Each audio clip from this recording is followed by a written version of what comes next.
আসন্ন বিধানসভা নির্বাচনকে সামনে রেখে সোমবার রিপাবলিকান পার্টি অফ ইন্ডিয়ার পক্ষ থেকে আগরতলা প্রেস ক্লাবে এক সাংবাদিক সম্মেলনের আয়োজন করা হয়। সাংবাদিক সম্মেলনে রিপাবলিকান পার্টি অফ ইন্ডিয়ার রাজ্য সভাপতি তথা আগরতলা ও ৮ নং টাউন বরদোয়ালি কেন্দ্রীয় দলের প্রার্থী আইনজীবী অর্ণব রায় জানান, রাজ্যে দলের আগামী দিনে কি কর্মসূচি হবে তা নিয়ে ইতিমধ্যে আলোচনা চলছে দলের মধ্যে।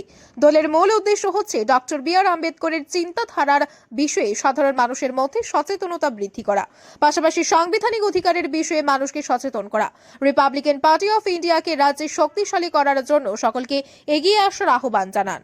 নমস্কার, আমরা রিপাবলিকান পার্টি অফ ইন্ডিয়া আম্বেদকরের তরফ থেকে ত্রিপুরার বিধানসভা নির্বাচনে ৮ টাউন বরদোয়ালি এবং ৬ আগরতলাতে ক্যান্ডিডেট হিসেবে পার্টিসিপেশন করি। আমি স্টেট প্রেসিডেন্ট। এই পার্টির আগামী দিনে যা অ্যাক্টিভিটি হবে আগরতলাতে সেটা আমার মাধ্যমে এগিয়ে যাওয়ার মতো একটা আলোচনা চলছে। যাই হোক, আমাদের পার্টির মূল উদ্দেশ্য হচ্ছে বি.আর. আম্বেদকরজির যে চিন্তাধারা ভাবধারা রয়েছে এবং উনি সংবিধানের একজন রচয়িতা। ওনার এই সংবিধানের যে সমস্ত অধিকারগুলি অনুচ্ছেদের মধ্যে বর্ণিত আছে সেই অনুচ্ছেদগুলির মাধ্যমে আমাদের সাধারণ জনগণের মধ্যে যে সচেতনতা বৃদ্ধি করা এবং তাদের এই কী অধিকার রয়েছে সমাজে সেগুলিকে ঠিকভাবে বোঝানোর দায়িত্ব আমাদের উপরে এসে পড়েছে। তো এই নির্বাচনের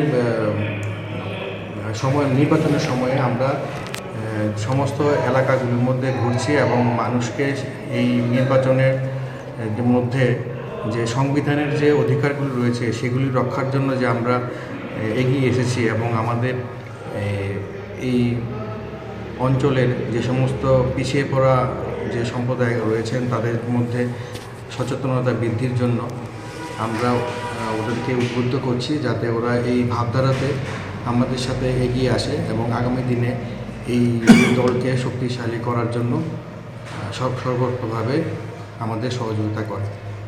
প্রচারে কীরকম সাড়া পেয়েছে? প্রচারে আমাদের সমস্ত জায়গাতেই যখন আমরা বি.আর. আম্বেদকরজির নাম বলছি সবাই এটাকে সহযোগিতা করছেন এবং আমাদের বক্তব্য শুনছেন। শোনার পরে ওরা একটা ইতিবাচক ইঙ্গিত দিয়েছেন। আর বাকিটা তো ভোটের দিনে আমরা বুঝতে পারব।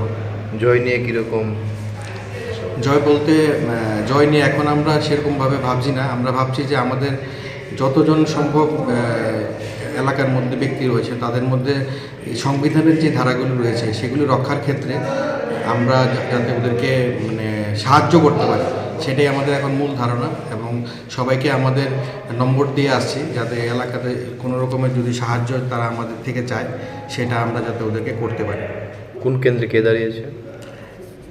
কেন্দ্র বলতে আমাদের এখানে খুব শেষ সময়ে আমাদেরকে বলা হয়েছে যে